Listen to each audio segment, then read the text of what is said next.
오늘도 수예배에 나오신 우리 성도님들께 하나님의 크신 은혜와 축복이 함께 하시기를 바랍니다. 오늘 주신 말씀을 전하기 전에 이번 주에 세계적으로 언론에 주목받는 일이 있었죠. 미국의 대통령이 취임식을 했습니다. 미국 대통령의 취임식을 뉴스에서 잠깐 보면서 제가 미국 워싱턴을 방문했을 때 기억이 났습니다. 워싱턴은 우리가 생각하는 것보다 이렇게 큰 도시가 아니고 조용하고 작은 도시입니다. 우리나라 세종시가 행정도시로 이렇게 만들어졌지만 사실 워싱턴도 세종시에 준하는 그런 도시라고 생각할 수 있습니다. 제가 백악관 앞에 가보니까 백악관은 생각보다 크기가 작고 또 이 워싱턴에 있는 여러 이 건물들이 우리가 생각하는 것만큼 그렇게 큰 건물은 아니었습니다. 특별히 제가 링컨 기념관을 방문했을 때 큰 기대감을 가지고 갔습니다.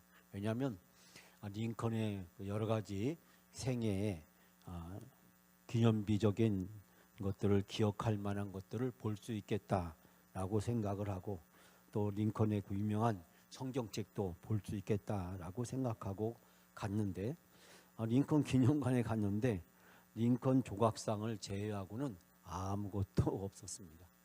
링컨 조각상 하나만 덩그러니 그 가운데 이렇게 서 있었습니다. 여러분도 아마 TV 뉴스에서 가끔 보셨으리라고 생각합니다. 그러면서 한쪽에는 이제 게티스버그에서 했던 그 연설문이 이렇게 돌에 새겨져 있었고 링컨 조각상 하나만 이렇게 있는 모습을 보면서 큰 기대감을 갖고 갔는데 상당히 실망했던 그런 기억이 납니다. 제가 그래서 링컨에 대한 각종 유물은 어디에 있냐라고 이야기를 했더니 링컨 고향에 있다고 그래가지고 제가 상당히 황당했던 그런 기억이 납니다. 여러분, 그 링컨이 하원 의원에 출마했을 때라고 합니다. 합동 유세를 하게 되는데 그 라이벌 후보가 링컨이 신앙심이 별로 없다라고 이제 비난하면서 나섰다고 합니다. 그는 청중들을 향해서 이렇게 외쳤습니다. 여러분 중에 천당에 가고 싶은 사람은 손을 들어보세요. 그 자리에 있는 청중들 다 손을 들었습니다. 그런데 그 연설하는 옆에 앉아 있었던 이 라이벌 후보 링컨만이 손을 들지 않고 있었답니다. 링컨만이 손을 들지 않고 있었습니다. 그러자 그 후보가 하는 말이 링컨, 당신은 그러면 지옥으로 가고 싶단 말입니까? 라고 이야기했대요. 그러자 링컨이 웃으면서 군용들을 향해서 이렇게 외쳤답니다. 천만의 말씀입니다. 나는 지금 천당도 지옥에도 가고 싶지 않습니다. 나는 지금 국회의사당에 가고 싶습니다. 그렇게 얘기했답니다. 그 자리에 있는 사람들이 그 이야기를 듣고 와 하고 웃었답니다. 링컨은 때로는 유머 화법을 써서 이 정곡을 찌르고 사람들에게 웃음을 유도하고 또 긴장된 상황을 반전시키는 그런 재주가 많이 있었다고 합니다. 그래서 링컨은 가는 곳마다 사람들에게 웃음을 주고 어떤 어려운 상황 속에도 긍정적인 웃음을 주는 그런 사람으로 기억되고 있다라고 이야기합니다. 우리가 인생을 살아가면서 정말 누구와 함께하느냐가 참으로 중요한 것이다. 우리가 어떤 상황에 처했을 때 그 상황을 어떻게 반전시키냐가 참으로 중요하다라는 생각을 해보게 됩니다. 링컨이 바로 그 상황에서 나는 의사당에 가고 싶다라고 했던 그 반전의 멘트가 사람들에게 웃음을 가져다 주었던 것처럼 우리가 어떤 어려움에 처했을 때 어떤 곤란한 질문과 상황에 처했을 때 그런 문제에 빠졌을 때 우리가 그 상황을 어떻게 극복하느냐가 참으로 중요하다라는 생각을 하게 됩니다. 오늘은 아브라함과 아비멜렉의 만남에 대해서 저는 말씀을 여러분과 같이 함께 나누려고 합니다. 우리가 오늘 함께 나눈 이 창세기의 본문의 배경은 롯의 가족이 소돔과 고모라에서 어려움을 겪은 이후에 등장합니다. 소돔과 고모라가 심판을 받고 롯의 아내가 소금 기둥이 되는 비극적 사건을 겪은 이후에 아브라함은 롯과 갈라지고 나서 근 20년 동안 줄곧 그가 머물러 있었던 헤브론 그 마물의 땅을 떠나게 됩니다. 아브라함은 네게부 땅 이 그랄 지방에서 이 아비멜렉 왕과 만나게 됩니다. 이 그랄 지방의 아비멜렉 왕, 그 왕과 만나게 됩니다. 오늘 본문에서 자세한 이야기는 하고 있지 않지만 이 아브라함은 아내 사라를 누이라고 합니다. 그리고 실제로 오늘 본문에서 보면 아브라함의 이복 누이였다라고 그렇게 고백하고 있습니다. 그런데 이 아브라함의 말은 당시의 풍습과 법에는 하자가 없었다는 것입니다. 다시 말씀드리자면 아브라함은 속이려고 하는 의도로와 가지고 있었지만, 그래서 그러면서 거짓말을 하게 되었지만, 그러나 그 말은 또 거짓말이 아니었다는 사실을 발견하게 됩니다. 우리는 이 본문의 이야기를 접하면서 사실 약간 우리 당혹스러운 상황에 빠지게 되는 것을 보게 됩니다. 아브라함뿐만 아니라 이 본문의 말씀을 읽는 우리들에게도 곤욕스럽게 느껴지는 본문의 말씀입니다. 왜냐하면 그랄 왕이 이 90세가 된 사라의 미모 때문에 그를 아내로 취하려고 했던 것은 아니었다는 사실을 발견하게 됩니다. 이것은 정락 결혼을 통해서 자기 영토권 내에 들어오는 강력하고 부유한 군주였던 이 아브라함과 동맹관계를 맺기 위해서였다는 사실을 우리는 발견하게 됩니다. 이때 하나님이 아비멜렉 왕에게 현몽해서 이 사라와의 동침을 중단시키게 됩니다. 하나님은 아브라함에게 언약의 후손을 주겠다고 약속하셨습니다. 그리고 이 언약의 후손의 약속으로 이삭이 탄생하게 되었습니다. 그런데 바로 이 상황에서 하나님은 필요한 긴급 조치를 취하고 계신 것을 발견하게 됩니다. 만약에 하나님이 이 상황을 개입하지 않았더라면 시기적으로 볼 때 사라가 낳은 아들이 블레셋 왕의 아들일지도 모른다는 소문이 날 뻔했습니다. 왜냐하면 21장으로 넘어가게 되면 사라가 드디어 아이를 낳게 되기 때문입니다. 여러분, 저는 오늘 주신 말씀을 통해서 두 사람을 생각해 보려고 합니다. 첫 번째는 아비멜렉 왕입니다. 오늘의 본문의 말씀에서 우리는 이 아비멜렉 왕의 모습에서 어떤 것을 발견할 수 있을까요? 자, 여러분, 우리가 오늘 주신 말씀 8절, 9절 두 절만, 8절, 9절 두 절만 다시 한번 다 같이 함께 봉독합니다. 아비멜렉이 그날 아침에 일찍이 일어나 모든 종들을 불러 그 모든 일을 말하여 들려주니 그들이 심히 두려워하였더라. 아비멜렉이 아브라함을 불러서 그에게 이르되 내가 어찌하여 우리에게 이렇게 하였느냐? 내가 무슨 죄를 내게 범하였기에 내가 나와 내 나라가 큰 죄에 빠질 뻔하게 하였느냐? 내가 합당하지 아니한 일을 내게 행하였도다 하고. 아멘. 이 본문의 말씀의 전 배경은 제가 여러분에게 말씀드렸듯이 우리가 잘 알고 있는 그런 말씀입니다. 즉 아비멜렉이 사라와 함께 잠을 잘 뻔한 그런 상황에 처하게 되었습니다. 그 이유는 전적으로 바로 이 아브라함이 사라를 자기의 누이라고 했기 때문입니다. 그 일이 있은 다음에 바로 하나님의 비상적 개입으로 이 일은 중단되었고 이 아비멜렉은 바로 이 일로 인해서 큰 두려움에 빠지게 되었습니다. 또한 아비멜렉의 종들도 함께 두려움에 빠졌다라고 이야기하고 있습니다. 즉 이 일을 통해서 바로 이 아비멜렉과 그 신하들은 자기들에게 닥쳐올 그 불행에 대해서 그들은 두려워했던 것입니다. 자초지종의 사정을 다 듣고 나서 이제 이 일로 인해서 우리 가족과 그리고 우리의 백성들이 큰 화를 당할 뻔했다는 사실을 아비멜렉 왕은 발견하고 아브라함을 불러다가 호통을 치게 됩니다. 당신이 어찌해서 우리에게 이렇게 했냐? 우리가 당신에게 무슨 잘못을 저질렀기에 나와 내 나라가 이 크나큰 죄에 빠질 뻔하게 하였느냐? 당신은 나에게 해서는 안 될 일을 한 것이다 라고 이야기합니다. 즉 아비멜렉 왕이 이 아브라함에게 호통을 치면서 한 이야기의 핵심적인 요지는 당신은 우리나라와 그리고 나에게 큰 죄를 질 뻔하게 만들었고 이 일은 해서는 안 될 일을 했다라고 이야기를 합니다. 여러분, 그때 아브라함의 구차한 변명을 듣게 됩니다. 그리고 아브라함의 입장에서 아브라함의 이야기를 이 아비멜렉 왕은 전적으로 받아들이게 되는 것을 발견하게 됩니다. 그리고 나서 이 아비멜렉 왕이 취했던 태도는 무엇이었습니까? 여러분, 우리가 14절 다 같이 함께 봉독합니다. 아비멜렉이 양과 소와 종들을 이끌어 아브라함에게 주고 그의 아내 사레도 그에게 돌려보내고. 아멘. 또 15절에도 보면 내 땅이 내 앞에 있으니 내가 보기에 좋은 데로 거주하라. 16절에도 보면 사라에게 은 1000개를 주었다라고 이야기를 하고 있습니다. 여러분, 이 일이 있은 다음에 이 아비멜렉 왕이 취했던 태도는 무엇이었습니까?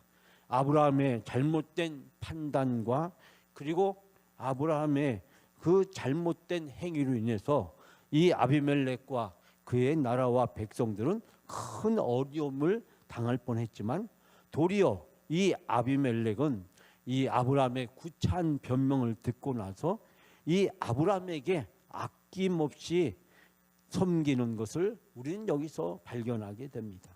여러분, 이 아브라함에게 화를 내고 아브라함에게 책임을 물어도 충분한데 이 아비멜렉은 오히려 양과 소와 종을 줍니다.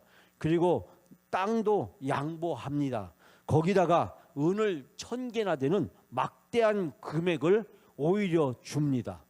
아비멜렉이 잘못한 것이 없는데 오히려 아비멜렉은 이 상황 속에서 아낌없이 아브라함을 대접하고 아브라함을 섬기는 모습을 여기에서 우리는 발견하게 됩니다.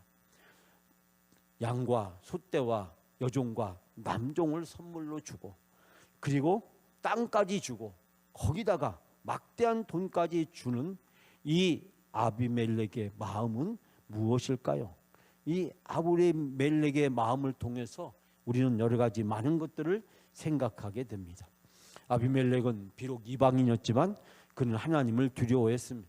그는 하나님을 경외하는, 즉 하나님의 절대 주권과 권능을 인정하는 자세를 보이고 있습니다.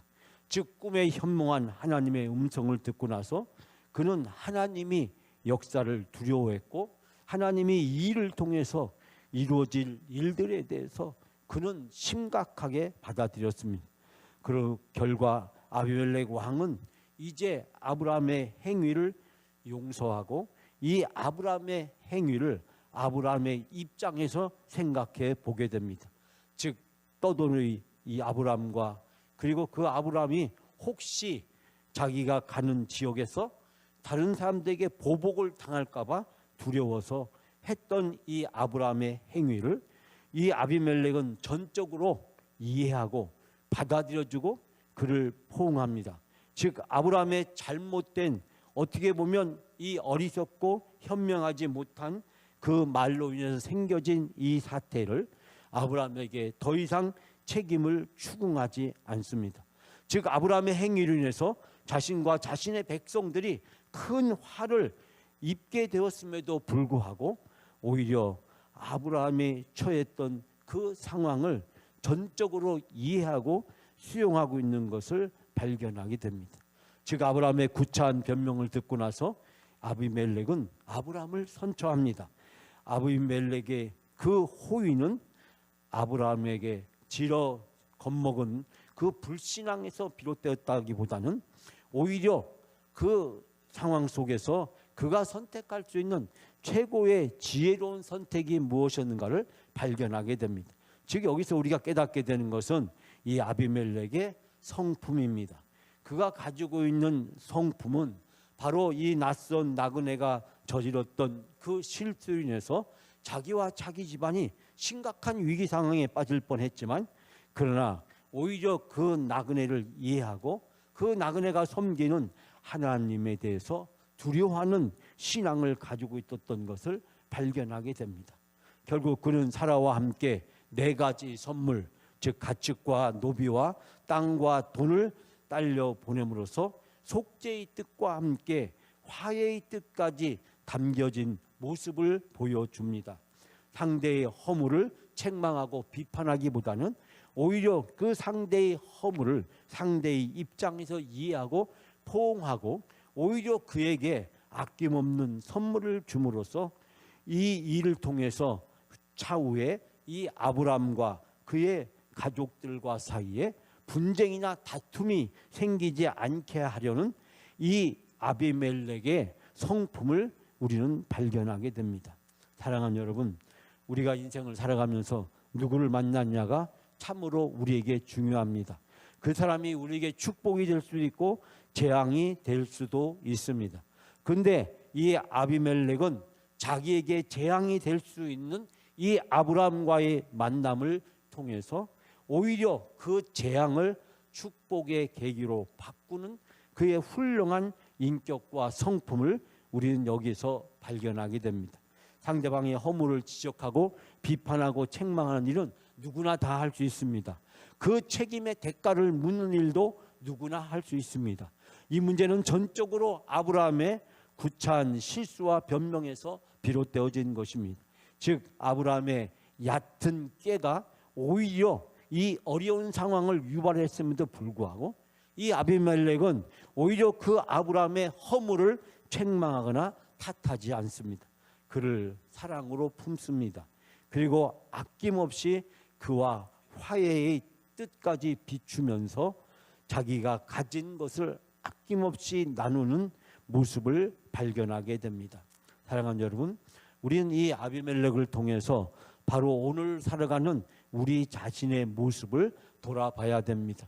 우리는 상대방의 허물이나 상대방의 약점이나 상대방의 문제가 있을 때 그것을 우리는 책망하고 비판하고 오히려 그것을 통해서 상대방을 위협하는 경우를 우리는 많이 보게 됩니다.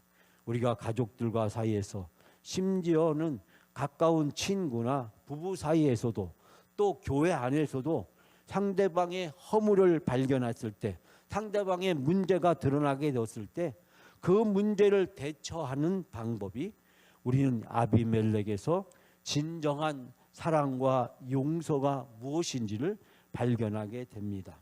사랑하는 여러분, 오늘 이 아비멜렉이 보여준 아름다운 성품이 여러분의 성품이 되시기를 바랍니다. 두 번째는 아브라함입니다. 이 아브라함은 비굴한 태도와 궁색한 변명을 늘어놓습니다. 여러분, 우리가 11절 12절 다시 한번 다 같이 함께 봉독합니다.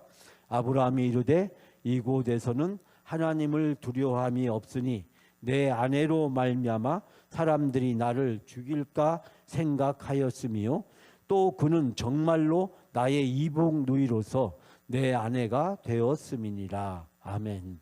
자, 여기서 아브라함은 그의 그 아비멜렉의 추궁에 대해서 그가 보여준 태도는 비굴한 태도와 궁색한 변명을 늘어놓고 있는 것을 발견하게 됩니다. 아브라함의 답변은 11절에 무엇이었습니까? 사람들이 아무도 하나님을 두려워하지 않으니까 나의 아내를 빼앗으려고 할 때 사람들이 나를 죽일 것이라고 생각했다는 것입니다. 즉 그가 떠돌이 생활을 하면서 그 지역에 있는 토호 세력들이 때로는 위협하면서 아내를 빼앗으려고 할 때 그 아내를 빼앗으면서 그 사람들이 자기를 죽을 것을 염려한 나머지 바로 자기 아내를 누이라고 이야기를 했다는 사실입니다. 물론 아브라함은 또 변명을 늘어놓습니다. 사실을 말씀드리자면 나의 아내가 나의 누이라는 것은 틀린 말이 아닙니다 라고 이야기를 하면서 그가 이제 아버지의 집을 떠나 여러 나라로 두루 다닐 때 내가 아내에게 부탁한 말이 있었는데 우리가 어디로 가든지 사람들이 나를 두고서 묻거든 그대는 나의 오라버니라고 하시오. 이것이 그대가 나에게 베풀 수 있는 은혜라고 아내에게 말한 적이 있다 라고 변명을 늘어놓습니다. 인간적으로 표현하자면 하나님은 아마 이 순간이 부끄러워서 숨었을 것입니다.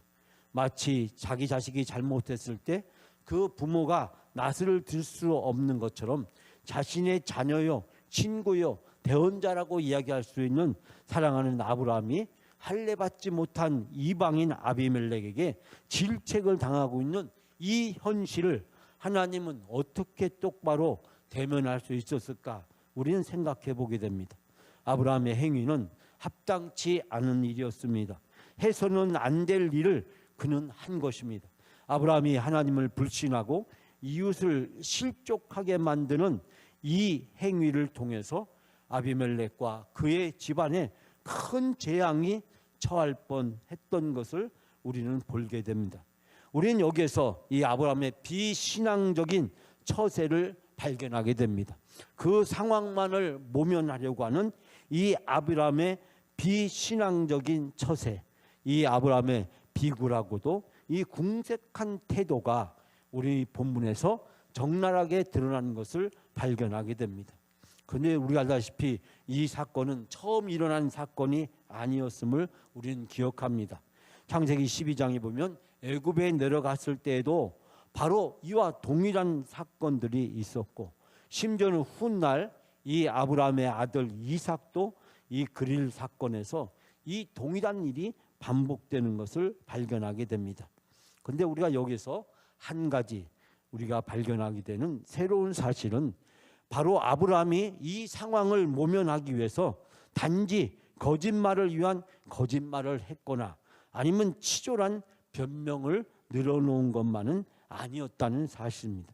즉 우리가 모르는 또 다른 사실을 우리가 발견하게 되는데, 바로 이 아브라함이 누이라고 했던 이러한 표현은 족장들이 자라났던 하란의 풍습이었고 하란 지역의 법이었다는 것입니다. 즉 아브라함이 아비 집에 살던 갈대아 우르를 떠나서 하란 지역을 거쳐서 이 가나안 땅에 오게 되는데, 그때 이 하란 지방의 풍습이고 법이었다는 것입니다. 문제는 단지 그러한 풍습을 탈피하지 못하고 신앙을 떠나서 인간적인 처신과 처세로 그가 이 상황을 모면하려고 했다는 사실에 있음을 발견하게 됩니다.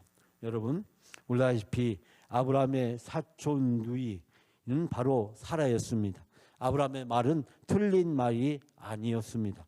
그럼에도 불구하고 이미 사라는 아브라함의 아내였음에도 불구하고 그는 이 상황을 모면하기 위해서 아내를 누이라고 이야기함으로써 이 상황이 심각한 문제로 전개가 되고 있다는 사실을 발견하게 됩니다.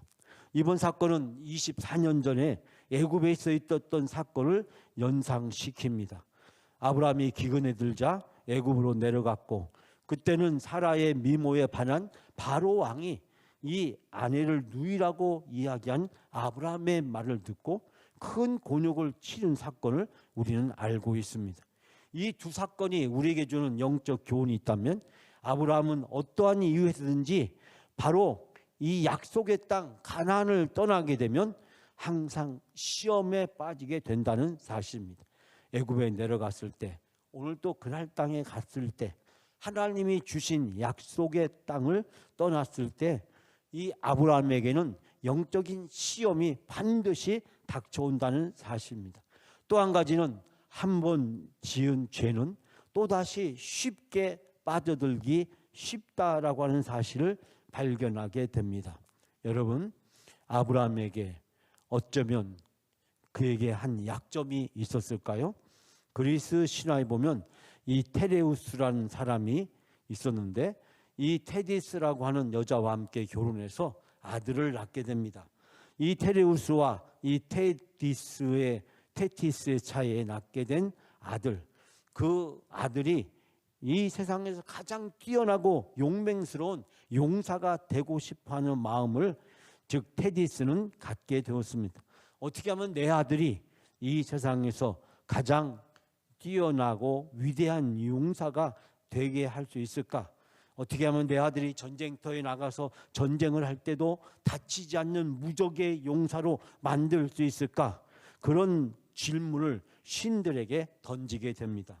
그때 신들이 이 테디스에게 대답하기를 뭐라고 대답하냐면, 이 스티구스라고 하는 강이 있었는데 그 스티구스 강의 강물에 그 아이의 몸을 담거라. 그러면 그 물이 닿는 곳은 절대로 상처를 입지 않게 될 것이라고 이야기합니다. 이 어머니 테디스는 이제 낳은 아들을 데리고 강으로 갑니다. 그리고 자기 아들을 강물에 담궜습니다. 정말 그 아이는 자라서 그리스 최고의 용사가 되었고 혁혁한 공을 세우게 되었습니다. 그런데 여러분, 그 아들의 이름이 누구냐면 아킬레스였습니다. 아킬레스. 우리가 아킬레스라는 말을 종종 사용하게 되는 것을 보게 됩니다. 어머니는 이 아킬레스를, 어린아이를 발꿈치를 잡고 이 강물에 담궜기 때문에 그 아이의 발 뒤꿈치, 즉 어머니의 손을 잡고 있었던 바로 그 부위는 이제 다른 것처럼 강하지 못하고 보통 사람들처럼 약하게 되었다는 것입니다. 그 약점을 간파한 적군들이 마침내 그의 발 뒤꿈치, 즉 아킬레스의 발 뒤꿈치에게 화살을 쏘아서 그를 쓰러뜨려서 죽게 만들었다는 이 그리스 신화에 나온 한 비극적인 이야기입니다. 그래서 사람들은 이 비극적인 신화의 이야기를 가리켜서 이 아킬레스 건이란, 즉 아킬레스의 발 뒤꿈치를 가리키는 말을 이야기하면서 사람은 바로 누구에게나 치명적인 약점이 있다라고 이야기합니다. 아무리 완벽한 사람이라고 할지라도 나름대로 약점을 가지고 있었다는 것입니다. 아브라함의 아킬레스 건은 무엇이었을까요? 거짓말하는 것이었을까요? 그의 아내를 누이라고 하는 것이었을까요? 그가 어려운 상황 속에서 응징변으로 처하는 그의 궁핍한 변명과 얍상한 처세가 그의 약점이었다는 사실을 발견하게 됩니다.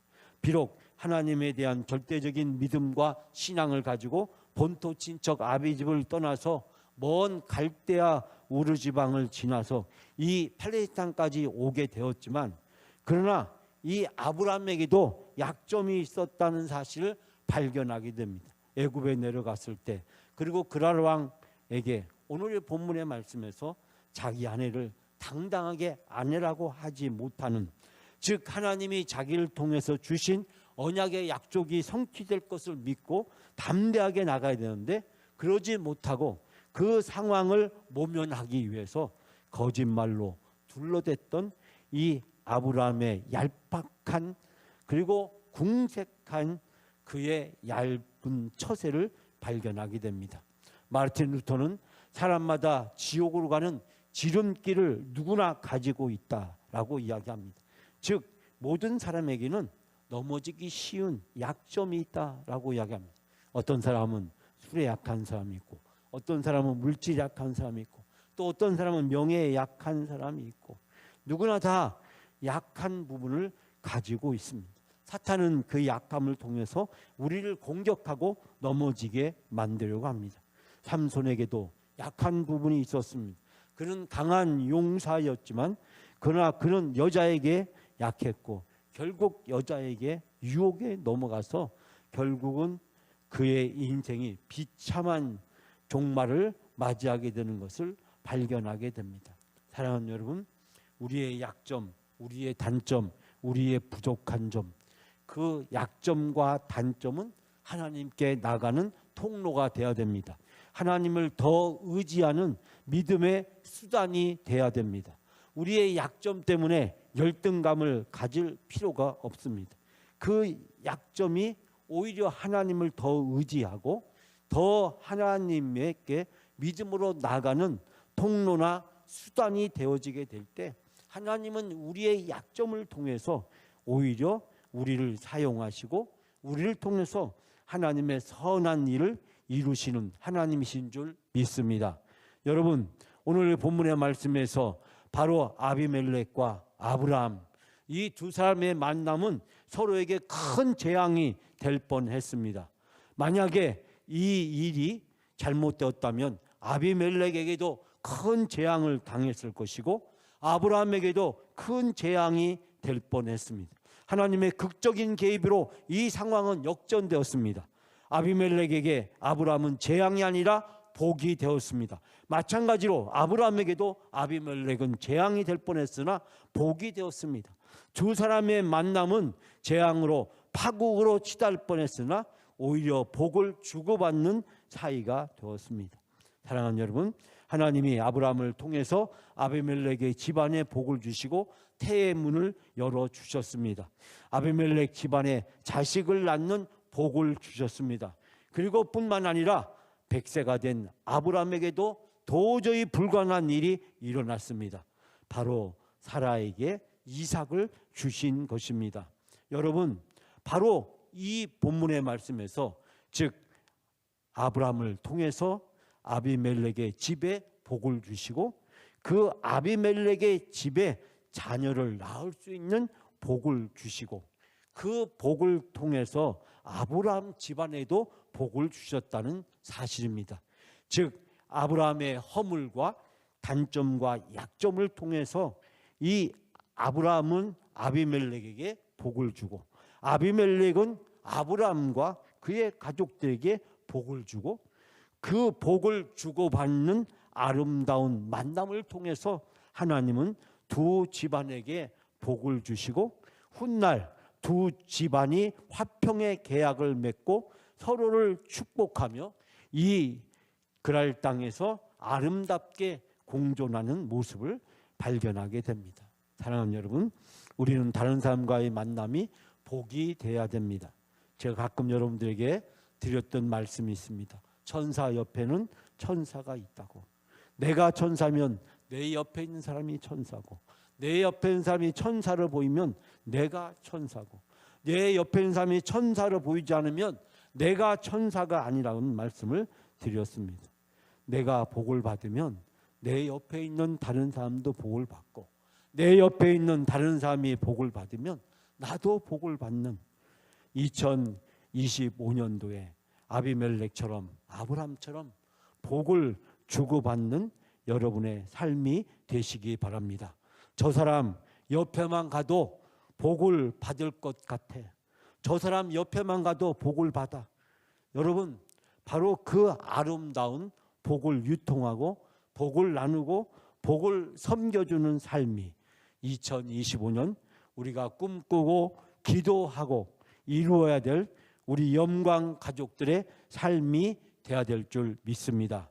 여러분이 영광 아비멜렉이 되시고 영광 아브라함으로 복을 다른 사람에게 나누어주고 다른 사람에게 복이 되는 삶을 살아가는 여러분이 다 되시기를 주님의 이름으로 축복합니다.